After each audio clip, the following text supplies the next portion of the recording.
Hey guys, welcome back to another episode of Sam and Gino Talk Money. My name is Gino, and today's episode I'm going to talk about the things I've learned over the last 2 years of being a landlord. So, if you're new here, I'm going to link the video. Back in 2021, I bought my first apartment that I planned on living in and renting out.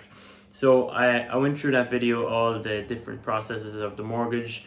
I went through the process of the rules with renting and all that kind of stuff. So if you have any interest in that kind of stuff, check out that video. But today I'm going to talk about the things I've learned over the last 2 years, well, just under 2 years of being a landlord in Ireland.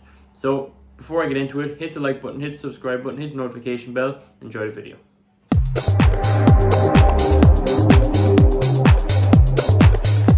So guys, back in 2021, September 2021 is when I closed the deal in the house.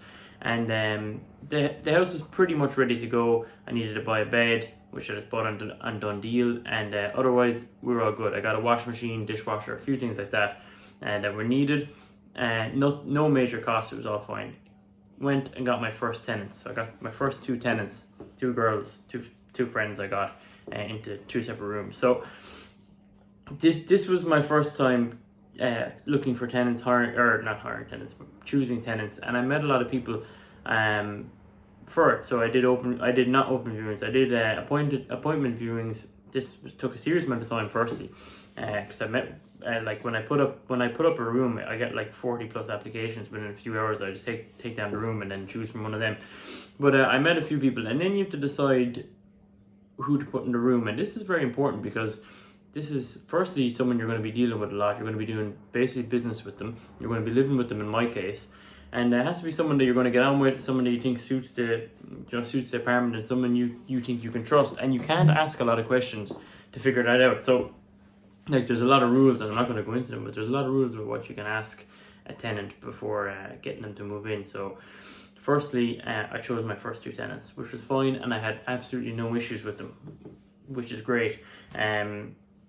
So they were in here, they lived here for about a year, and they moved on. So in their time here, you have to do a few things. You have to make sure they're happy, make sure they're taken care of. And also, one thing I learned from a friend of mine who also rents out property is you need to do like quarterly. I thought quarterly was a bit excessive, but I did an annual check. So after 1 year, I just text you guys like, guys, look, I'm just gonna have to check out the rooms, make sure there's nothing going on. Just sometimes there might be something they mightn't want to mention or something they don't notice, and if you leave it go on too long, it can become a problem. Like if there's a leak or if there's mold or if there's something broken, you need to replace it. Whatever it is, you're better off kind of catching it beforehand rather than leaving it go on. So first time there was no issues, a little bit of mold in one of the bathrooms, that was fine, got it sorted, no big deal. After that then, like bills are pretty easy, but the next problem I had was bins. So this is a shared apartment block, so there's one apartment above me and two small apartments below me. And what was happening was with the tenants that are in the above apartment, obviously not my apartment, but the tenants up there didn't have their own bins. And instead of dumping even into my bins that were downstairs, they were just throwing it on the road outside, not on the road, but it's kind of down like a lane, and they were like throwing them in the corner. So county council, I had to contact the county council twice to sort this out, and then eventually them tenants moved out, new tenants moved in, and they got their own bins. So again, that was sorted, not an issue. But it's something that it was very frustrating, because you go out and there's just bins all over the road outside, and you're like, what in the fuck am I meant to do here? And the county council were, in fairness, every time they cleared it up, I tried to contact the landlord, the owner of the apartment above. I think they live out of the country. Got in touch with like a management company. They weren't very helpful. It is what it is. I'm not going to name any names or anything, but yeah, so that was the story with that.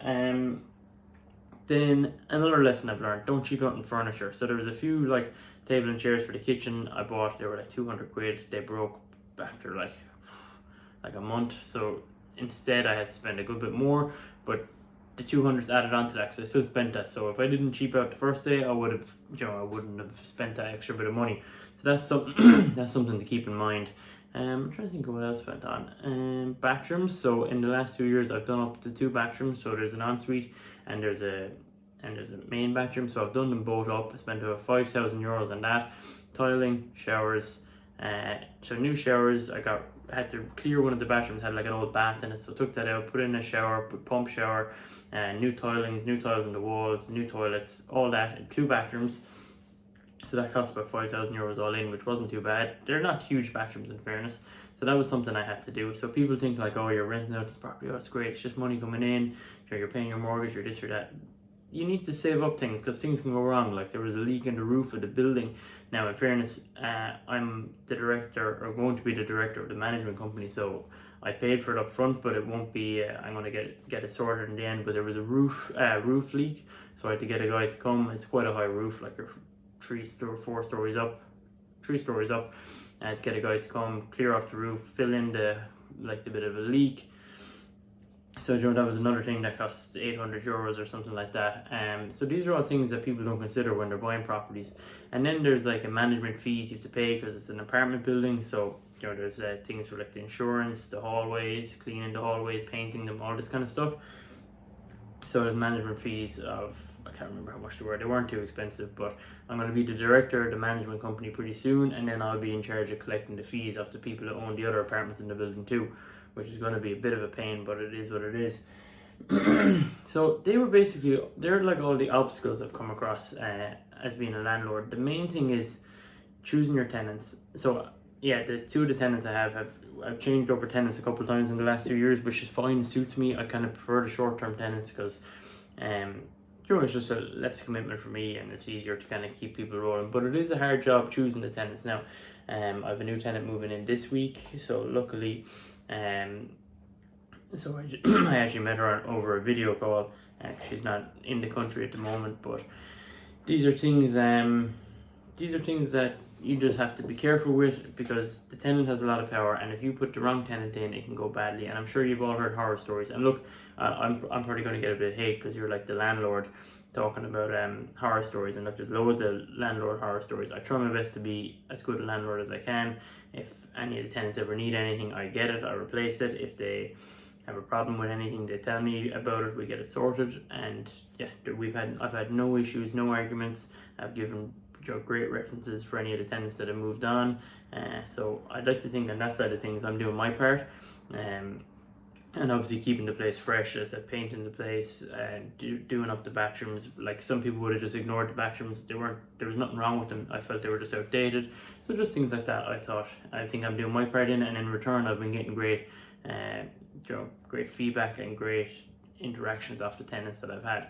So new tenant moving in this week, hopefully all goes clear. It's on a 6-month lease as well, so she's only here for 6 months, which again suits me fine. It's just keep the turnover. Sometimes if you're having one person in a place for too long, it can just make it a bit more difficult as time goes on. But yeah, so that's the gist of it. I did put up an Instagram to see if there was any questions. There was no questions that I wasn't going to cover, or that I thought weren't covered in the last video. So if you were one of the people that asked a question I didn't answer, check out my last video buying my first house at 23. And yeah, that's the gist of it. So that's it guys. Not as exciting as you think. Don't buy cheap furniture. Be careful choosing your tenants. Take care of your tenants. Especially when you're living with them. For me, it's easy because I know these people that are in here now, so it's a bit easier for me. And keep the place modern. Like, it will add value to the house. Like, doing up the bathrooms obviously adds value to this property for me anyway. But like, have nice things. Like, if for example needed a bed, just buy a nice bed. Don't go trying to buy the shittiest, cheapest bed you can find. Buy a nice bed for them, because like, if they leave, the bed's going to stay. The bed's going to be there. Beds will last a long time. And these are just important things to do. And if you're buying an apartment, just be wary. If you ever are buying an apartment, be wary. Management fees, be wary of the people that you can possibly be sharing the block with. Now, luckily, the bin thing didn't last too long, wasn't the end of the world, but that could have turned pretty nasty. And trying to contact sometimes landlords that aren't in the country can be very difficult, because they don't really care because they're not here. That's the gist of it, guys. Thank you all so much. I hope you enjoyed this video.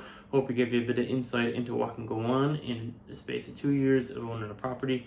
And yeah, that's pretty much it. Hit the like button, hit the subscribe button, hit the notification bell, and comment if you have any questions. I can get DM us on Instagram, whatever you like. And make sure you check out some of Sam's vlogs. He's traveling the world while I'm stuck here. So that's it, guys. Thanks so much. Talk to you soon. Cheers.